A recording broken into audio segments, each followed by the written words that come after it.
오랜만입니다. 킹카프입니다. 저는 카푸어에서 직접 자동차 금융 에이전시를 운영하게 된 킹카푸라고 합니다.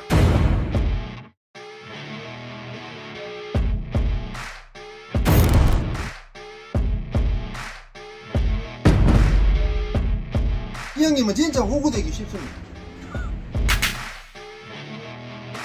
옛날에는 이제 순박하게 이건 촌에 있는 우리 얘기입니다.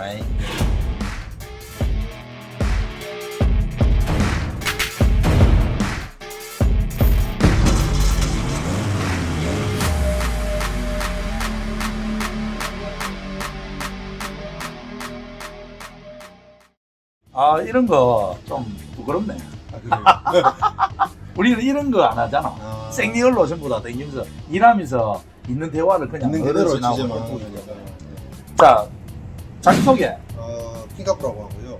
회사는 5,000명짜리 채널 운영하고 있고 얼마 안 됐고 직접 자동차 금융 에이전시를 운영하게 된 킹카푸라고 합니다. 신차 운용 리스에 관한 이야기입니다. 중고가 아니란 말입니다. 더불어 M850i가 출시하고 6월부터 정규 모델 궁금한 거 있으시면 어디까지 알아보고 왔냐? 요즘 반도체 때문에 옵션 자꾸 빠지고 있죠. 나 호구 아니야. 차를 너무 좋아하다 보니까 자꾸 바꾸다 보니까 궁금해 죽겠는 거야. 도대체 왜 돌아가는지. 와 내가 다 알고 싶다. 그래갖고 서울 강남 가가지고 2달 동안 노숙하면서 차에서 5만 대 다 돌아다니면서 배우고 아니 사업자를 그렇게 해가지고 처음에 이제 배워서 만든 거라고. 주변에 후배들 중에 그냥 모아가지고 일 가르쳐 받아 보니까 사업자가 돼버린 거야. 좀 특이한 케이스네. 진짜 내가 하고 싶은 게 저번에 전화상으로 물어봤던 게 우리 집 사람도 EV6를 주문했다가 최종적으로 취소를 했어. 차가 이제 나온다고 연락이 왔는데 지금 뭐 업무적 상황도 안 좋고 근데 내 차도 리스로 타고 있고 그렇다 보니까 그게 궁금한 거야. 그래서 내가 한번 기회가 되면 물어보고 싶거든. 내가 생각할 때 내 차가 이제 BMW 7301인데 2019년식이야. 요번 11월 달에 되면 리스가 끝나거든. 그래서 이제 지금은 이제 경기가 안 좋으니까 그냥 이전에서 계속 좀 타야 되겠다. 난 내가 지금 미소를 운영하니까. 그런데 그 하는 와중에 이제 집사람 차를 어떻게 해주려고 고민을 하고 있었지. 그런데 이제 킹카프 채널을 보고 내가 구매를 하고 싶어서 했을 적에 이해가 안 가는 거야. 그럼 말도 다 다를 겁니다. 그럼 말이 다 다른 이유는 일단 계획을 유도하는 게 영업의 우선이죠. 고객이 뭘 잘 모르고 선입견을 가지고 뭔 얘기를 했다? 그럼 그게 틀려도 맞습니다라고 합니다. 이 사람 충족시켜주기가 하는 거예요. 예를 들어 BMW 행님 매장 가가지고 할인 얼마 되었거든요. 이 사람한테는 할인을 높게 불러주면 계약을 할 수 있겠구나 생각을 한다는 거예요. 예를 들어서 한 달에 행님이 리스하는데 200만 원이라 치면 할인을 1000만 원을 받았어요. 근데 저기서는 1500을 해준대요. 근데 202만 원일 수도 있다는 거예요. 그럼 행님 같은 경우는 1500만 할인해 드리겠습니다. 그럼 행님이 여기저기 알아보니까 다 1000만 원 이렇게 하는데 나는 1500이라. 그럼 거기다 할게. 하는데 더 500만 원 이상 눈탱이를 딴 데서 맡게 된다. 그 눈탱이 맞는 게 뭐냐니? 리스 발부금? 수수료죠, 수수료. 리스가 어떻게 이루어지는지 기본 코드를 말씀드릴게요. 우리가 1억짜리 현금을 주고 사면 1억 내고 지동호세 내고 이것저것 내면 한 1억 한 1천만 원 정도 들어가겠죠. 할부를 하면은 똑같은 건데 여기서 이자가 붙는다 이건 거예요. 리스는 1억짜리 차가 있으면 폐차할 때까지 내 탈 거 아니거든. 5천만 원만 내고 나머지 5천은 안 내고 차를 줘본다 이거죠. 그러면 1억 주고 샀다가 5년 뒤에 5천만 원 받고 파는 거랑 똑같잖아. 거기에다가 내 명의로 안 잡고 채무로 안 잡히고 사업자니까 비용 처리할 수 있고 그래서 리스를 하게 되는 거예요. 그러면은 이렇게 해서 한 달에 얼마다가 나올 건데 여기에는 금리가 있겠죠. 대표달들이 이자 해먹을 거 아니에요. 거기에서 영업하는 사원이 내 수수료를 추가하는 겁니다. 그러니까 천차만별. 그러면 예를 들면 자 1억짜리 차가 있어. 그러면 보통 30% 미세요. 그러면 3천만 원을 앞방을 밀었어. 이제 앞방의 개념이 내 입장에서는 보증금, 리스금을 얘기하는 선수. 겁니다.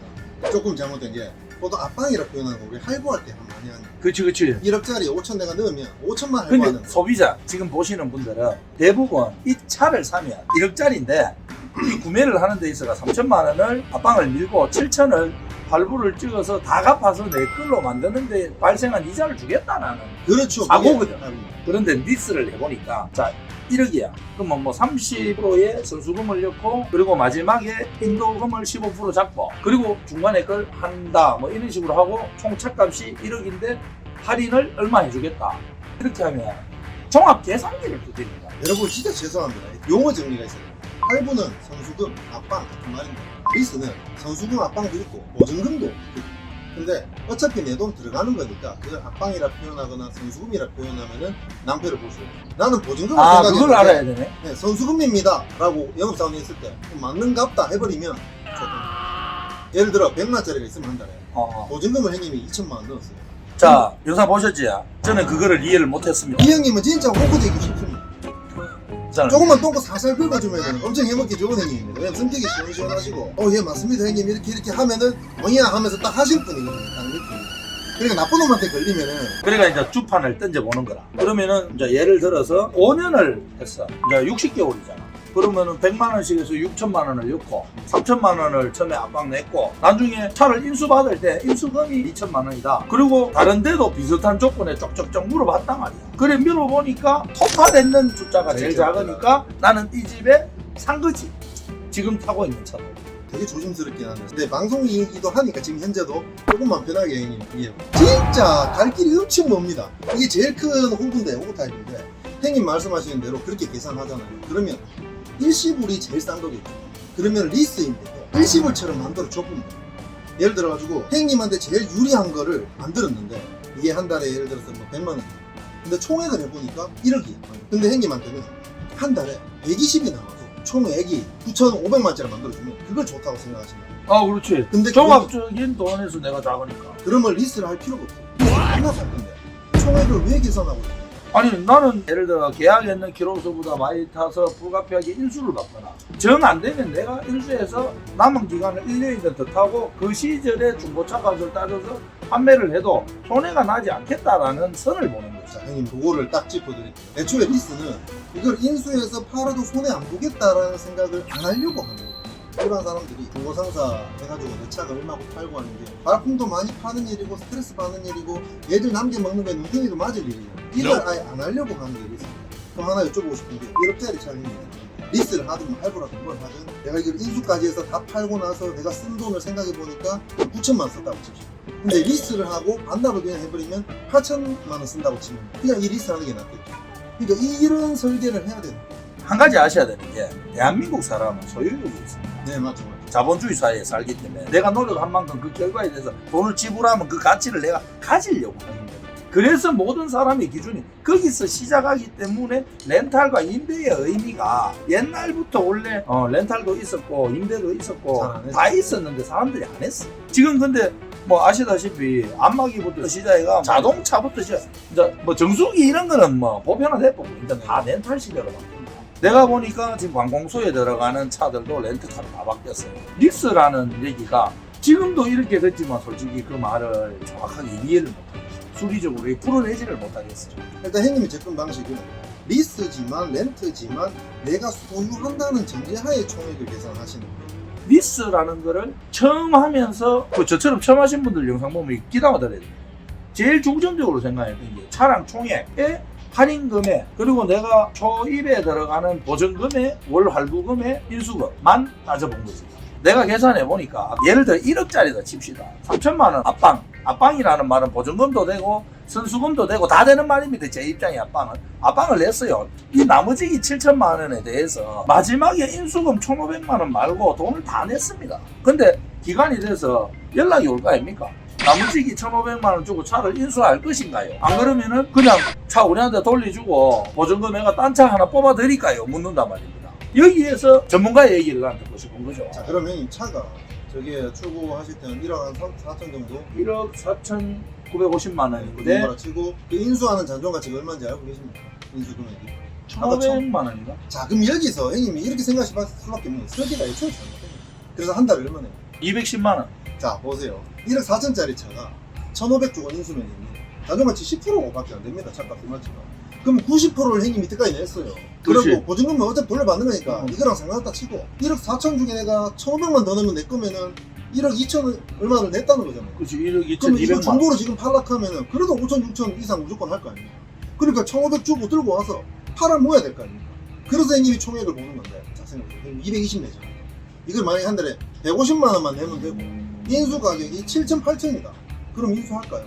안 하지. 안 하죠. 왜냐면 내 돈이 그만큼 안 들어박혔고 이거를 갖고 와서 팔아봐야 그놈이 그러니까 접근 방식이 지금 동생 하는 말을 최근에 저는 이해를 했습니다. 얼마를 내가 내고 나중에 인수할 때 얼마를 내고 내 비율을 말도 안 되게 하시고 자 그러면 안 되는 상황을 여기서 만드신 거예요. 합리적인 얘기를 해요. 우리 시청자분이 이분은 5년에 한 번씩 차를 계속 신차를 타고 싶어. 한 중대형급 한 1억 전후반에 되는 차를 원하는 거야. 그 정도 수준에서 만약에 합리적으로 접근한다면 단순하게 생각하면 1억짜리를 내가 내 명의로 사서 타다 보니까 1억 5천 정도 쓰더라 5년 동안. 중고로 파니까 내가 5천을 받았어. 그러면은 내가 5년 동안 쓴 건 1억이죠. 그러면 리스로 내가 5년을 탈 때 1억보다 덜 쓰게 만들면 리스가 좋은 거예요. 비용 처리도 되고 내명으로 안 잡히고. 근데 이제 그렇게 설명하면 또 어렵다. 이게 제일 쉬운 자, 방법이에요. 3,600만 원짜리 그랜저가 있다고 치죠. 이거를 5년 동안 타면은 취등록세, 할부, 이자, 보험료, 세금 이것저것 다 쳤을 때 보통 1.5배 잡거든요. 5,200 썼다고 치죠. 3,600만 원짜리 5년 동안 타니까 5,200 쓰더라. 중고로 파니까 1,700 받았다. 그러면은 내가 쓴 돈은 3,500만 원을 쓴 게 됩니다. 그러면 장기 렌트로 3,600만 원짜리 그랜저를 5년 계약하고 반납을 했을 때 3,300만 원밖에 내가 돈이 안 나가. 그럼 더 낫겠죠. 그래서 하는 겁니다. 근데 여기서 더 중요한 건 왜 장기 렌트를 국산 무조건 해야 되냐면 3,600만 원짜리 1,700 받는 건 형님 결정할 때 그런 거예요. 사고 나면은 저는 3,500만 원짜리 소나타를 900밖에 못 받았어요.